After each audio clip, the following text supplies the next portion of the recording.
In my house, I grew up with my dad and my mom. Then my oldest sister came along, me being the second oldest, and my two younger brothers. Our family has always been very well regarded by everyone. My father, he's an officer in Brazil's military police, and he is very respected. Actually, he is showered with praise by everyone around for being a good man, a good father, a good professional. At church, my father is also well liked and well loved. But inside our home, the story is different. My mother married my father when she was still very young. Actually, every time we went to talk to her to have her tell us a little about her story, you can tell she doesn't like to talk about it. You can feel that there's a pain inside her. My grandfather and grandmother were part of the church, and they met my father, and they saw that my father was a good man. My mother was 16 years old, and my father was 18. And my grandparents forced my mother to marry him, even though my mother made it very clear that she didn't want to. So she was forced. At home, things were very tense. My father is that man we can't disagree with. If he speaks and you don't listen or you don't notice, you're stupid, useless, I'm talking to you, it's really humiliating. It always was. There was a time for everything there. It's time to eat, it's time to sleep, it's time to take a shower, it's time to watch TV, it's time to use the phone. It's always been like this. If dinner wasn't ready at the time he wanted, it was a reason for a fight at home. If things weren't the way he said they had to be, we already knew it would turn into a fight. My father, he never actually hit us because when I was still little and he came at us, my mother stepped in front and told him, if you're going to hit them, you hit me. Don't hit them. And that's when we witnessed the first assault. From then on, any slip up meant a slap in the face. It was violence. It was abuse. And it was extreme psychological abuse. My mother was beaten for everything. And it was so painful. Many times I kept thinking, who does this guy think he is to hit her? But we were too afraid to do anything. My mom was always our light. Somehow, I don't know how, she still managed to make our childhood a little lighter, you know? She tried to make things easier, even when everything was heavy. It was very hard. To give you an idea of how loved my dad was when I got my period, I was at school, and my dad sent a bouquet of roses to my school. He sent a bouquet of roses, and everyone was like, wow. My friends would say, your dad is amazing. Wow, you have a dad who loves you so much. You have a wonderful dad. And I would say, of course, I didn't tell anyone what was happening. I was afraid it would get worse. Until the moment came when I was about 14, almost 15 years old. My oldest sister was 17, and my brothers, one was 11 and the other was 12. And my father really wanted me to have a sweet 15 party, but I didn't want to because I didn't have any friends. I was always avoiding my friends because they would invite me to go out, you know? And I was always covered in bruises. I was ashamed, and my father wouldn't let me either. I didn't want to say it was because my father wouldn't let me since I was afraid to talk about what was happening at home. So I preferred not to say anything, you know, because I couldn't see the good parts there. So I had no reason to have a sweet 15 party, but my dad insisted. But he was adamant about it. But he wanted to throw my sweet 15 party. Why not? You should accept it. You're going to have your party, yes. And so I was forced to have my sweet 15 party. From then on, my mom started taking care of everything, along with my dad. We rented one of the most amazing venues in our city. We hired the most famous DJ in our city. And I had the best of everything, with catering, with decorations, with everything. And incredibly, during this process, there were times when I even forgot that I was being forced to have this party, you know? Sometimes the process was even good. And at a quinceañera, everyone knows you have to have a prince, but never in my life. I didn't even have any female friends, let alone male ones. My dad used to tell me that if he caught me at work, on the phone, talking or dating, he would break my legs. And since everything ended in a slap across the face, I was really scared of that. I didn't talk to anyone. He told me he would talk to a friend of his from work, that his friend had a 15-year-old son who could be my prince. He talked to him, the boy agreed. This boy, he came to the rehearsals, and he was actually kind of cute, you know, and he was super playful, and he danced and everything, and I was always very serious and very quiet. So he would start conversations. He talked a lot more about himself, especially because I didn't start conversations. I kind of just responded to what he said, and sometimes I answered with just a few words. So I ended up not talking much about my life to him. I didn't talk about myself. He talked about himself, his life, his things, and all of that was really nice, you know. I was happy about it until the day of my 15th birthday ball came. On the day of my 15th birthday ball, everything was really beautiful. We did the dance. And there were lots and lots and lots of people. Among those guests, there was a girl. I had already seen her at my school. I didn't know who she was yet, because who made the guest list for my party? Of course, it was my dad. But we started talking, and I found out that she was the cousin of the boy who had danced with me, the prince at my ball. Her father was the brother of his father and all that. Anyway, we stuck together there. We became friends, and we got really close. We started talking a lot, and after my birthday, we became friends, which was really strange for me. But since my dad knew her parents, my dad allowed me to be friends with this girl. And this girl, I think she saved my life, because her friends became my friends, and I could go to her house, we could go to the mall, we could do some things that I absolutely couldn't do otherwise. But of course, when I got home, there was a whole list of questions about every step we took. And obviously I had to lie, because I could only watch movies at the theater that had Christian values, because I could only be in places that aligned with Christian values. If the food wasn't ready, it meant getting slapped across the face. Yet on the church stage, he was held up as an example of a good marriage. All of that. We grow up, right? And things start to appear, or better yet, they grow, because they're already inside us. And we just have to accept it. Over time, this friend of mine told me she had given my phone number to her cousin. At the time, I felt really embarrassed. I didn't know what to say, because I had never talked about anything that happened inside my house. No one knew what it was like in there. No one really knew what my father was like. I couldn't tell her not to give it to him, because if he texted me and my father found out, my father would beat me. I let her give it to him, and after that, he started talking to me. We started talking to each other. And there were lots of conversations, but everything was very tightly controlled. We had to delete the conversation, change the name to another name, lock it, and be very careful about when to reply. Man, if my dad caught me laughing at my phone, he would take the phone out of my hand and check what I was laughing at. And if it was something he didn't want me to see or didn't want me to like, I'd get slapped across the face.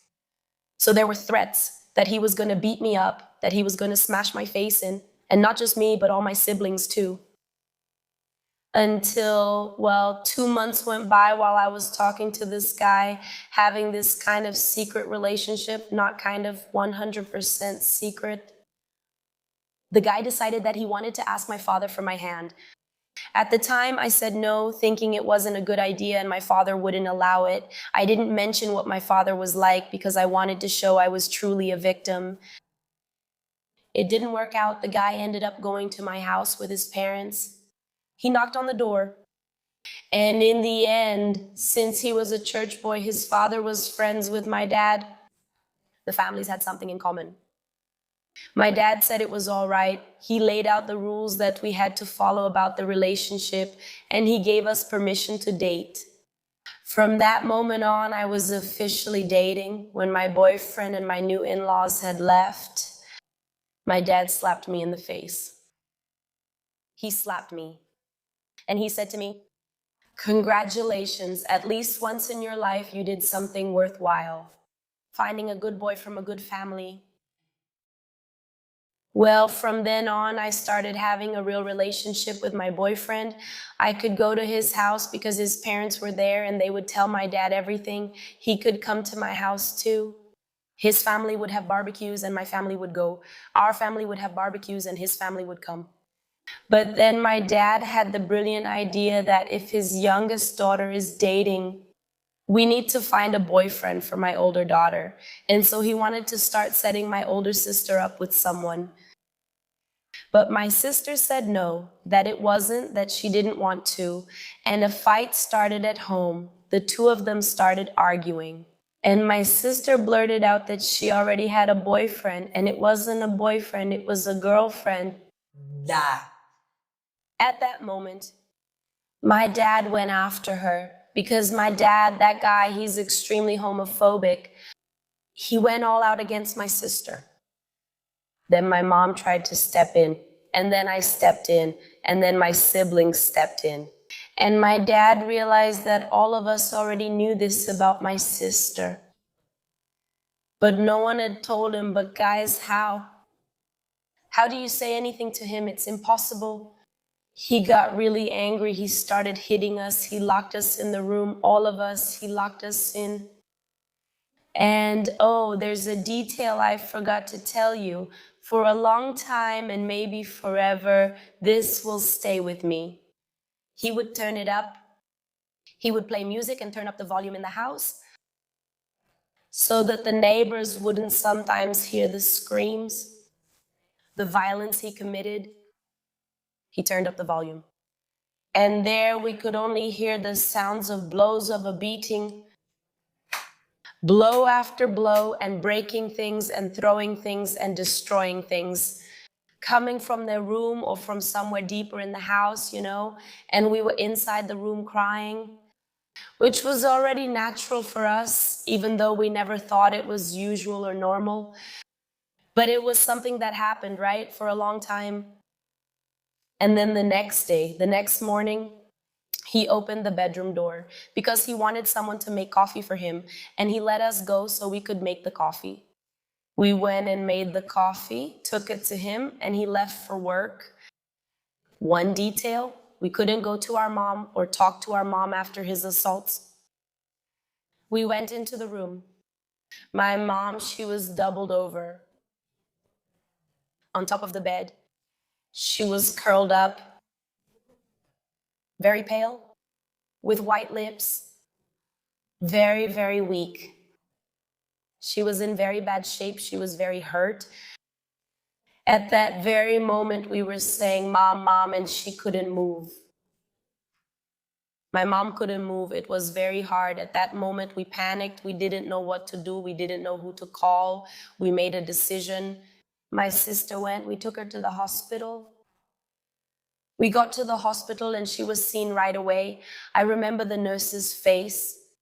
When the nurse looked at her, the nurse had a very shocked expression, and the nurse's mouth looked just like my mom's. She turned pale, just like my mom. Right away, the nurse rushed her off. My mom had to have surgery. It was just chaos, you know. The whole hospital was in a rush. And do you know what happened? They called Child Protective Services and the police. And we were also covered in bruises, right? In fact, I have a memory in my mind of a time when he hit me and my sister, and we looked at ourselves in the mirror like this. My lips were swollen and my sister's eyes were swollen. Those are the memories I have of him, you know. And at that moment, they started asking what had happened. And I remember that I cried so much. I cried so much. I cried so much that I thought my eyes were going to pop out from how much I cried. I think for so many years, I kept all of that bottled up inside me. I always wanted to share what was happening in my house with the outside world and expose the situation. I wanted it so, so, so much that when I finally spoke out, wow, it all just came out like that. Everything came out. It was really painful for me, for my sister, for everyone. As a result, my mother broke 2 ribs, had a punctured lung, and a hemorrhage in her head. My mother was hospitalized. My mother was a victim of femicide. My mother almost died. When the nurse came back, she said, if you had taken a few more hours, maybe your mother wouldn't be here. Your mother wouldn't have survived because her lung, her head, she could have died, you know? And then at that moment, the police started arriving and asking questions, and it was just crazy, you know? Everyone was talking, but there was no way my father was guilty. He had friends on the police force, of course, who still said, but what did she do? But she must have provoked him. But something must have happened. He wouldn't do that for no reason. He did that all the time. Always, it was a slap, it was a scream, it was a yell, it was an object being thrown, it was an assault, always. Well, after that, my father ended up going to trial. My father, he got 30 years in prison. He was arrested. And that was a very delicate process for all of us because we were afraid he would come back. We were afraid of him because they considered, you know, that my mom was in the hospital. So it was as if, I can't explain, I just know he was taken away. After they took our statements, you know, after the nurse gave the medical report to the police, after some people started mobilizing in support of what we were going through, they reported my father for assaulting us, his children. We were 4 children, all of us assaulted, and attempted femicide against my mother. He was arrested. He was tried, and he was sentenced to 30 years in prison. It was a very painful process, very difficult. But we went through everything little by little, you know. We were a bit afraid of the situation, of how things would work out. He was a police officer. He was well regarded, I don't know. And if he managed to persuade, that was our concern. People saw him as so kind, loving, and perfect that it's hard to believe he did what he did, you know. So we were afraid he would be able to persuade people and end up being acquitted or stay out of prison, you know, and end up coming back and coming after us. That was very disturbing. But when he was tried, convicted, and sentenced to 30 years in prison, it was like something was lifted from our bodies, from us, a weight, a fear, an anger, an anguish, a rejection, a blockage. I remember that at that time, my boyfriend and my sister's boyfriend were really there for us. They supported us a lot, gave us a lot of comfort, you know, and it was really important to have them there with us. My mom left the hospital after months because her condition was really serious. After that, she didn't want to go back home anymore. We wanted to rent another place, so we took everything that was ours and moved to another city. My mom, she started recovering. Little by little, she got better. Little by little, she slowly started getting back to herself, you know. And then she got a job. My mom started working with events. And I think that my 15th birthday party was where she found herself. And she started doing everything. She's an event organizer, you know. She picks the place, the color, the theme, the party, the cake, the buffet, the decoration. She gets a party all ready, you know. She delivers a party all set up. She's really good at what she does. She's an example of a woman, of a person. I started working too. I stayed in my relationship. And over time, both my sister and I, we kept our relationships with our first loves. My boyfriend came. We got married, right? Started our life. My sister also married her girlfriend, and she started her life. And well, one thing I do nowadays is work at an NGO. Today I talk to women, I tell my story to women. Everything I didn't say in my childhood, that I didn't open up about, that I didn't tell my friends, that I didn't tell my boyfriend, all that suffocation, that tightness, that pain I had in my throat when I looked back on my story. Today, I use it as strength and as testimony to help women get out of situations of domestic violence, to help daughters not get into violent relationships, to get out of that reality. I am very happy and very satisfied with my work. And my mother currently, she has a boyfriend. Guys, after years, she found a boyfriend who practically worships her. Honestly, she deserves it. She deserves someone who treats her like the queen she is, because her story is very beautiful and very strong, you know. It's beautiful that she got out of that vicious cycle, and strong because she endured and survived an attempted femicide. Hi, my cats, how are you?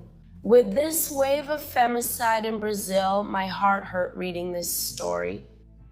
It's a very delicate and very painful story, but at least it had a happier ending, a pleasant ending, where the aggressor is paying for the crimes he committed and the victim is managing to rebuild her life and be happy. And not just the victim, here we have to say victims, plural, because it wasn't just the mother. The mother was the victim of attempted femicide, but all the children, they were also assaulted. One detail she mentions in the story is that they spent years getting psychological treatment and that nowadays they are able to deal with the situation better. It's an important detail that needs to be mentioned because it was a process that really helped them see life differently and break the cycle of expectations, allowing them to see happy opportunities and possibilities around them. And here in Brazil, guys, the law on femicide, the crime, is considered an aggravated offense. It means that it carries a higher penalty, ranging from 12 to 30 years in prison, and it has also become a heinous crime. A heinous crime is when there is less chance of being granted bail. In other words, even if you pay, the chance of getting out is minimal. And also with a slower sentence progression, meaning that everything for you will be a little slower. So thank God we are able to have this penalty so we can at least achieve a minimum sense of justice. And honestly, if you are suffering any kind of abuse, or your neighbor or your aunt, your mother, or even yourself, report it. Say yes, call the police, go to the women's police station. You have your rights, feel strong, try to find support in other women who will embrace you. There are many women, especially women who are in the workforce, they tend to support other women. Ask for help, don't stay silent, report it, because the aggressor has to pay for what he does, right? Thanks for sending this story. Share your thoughts in the comments and send your story on Instagram. This is Atipalo's channel. Like, comment, share, and subscribe. Kisses, and see you in the next video.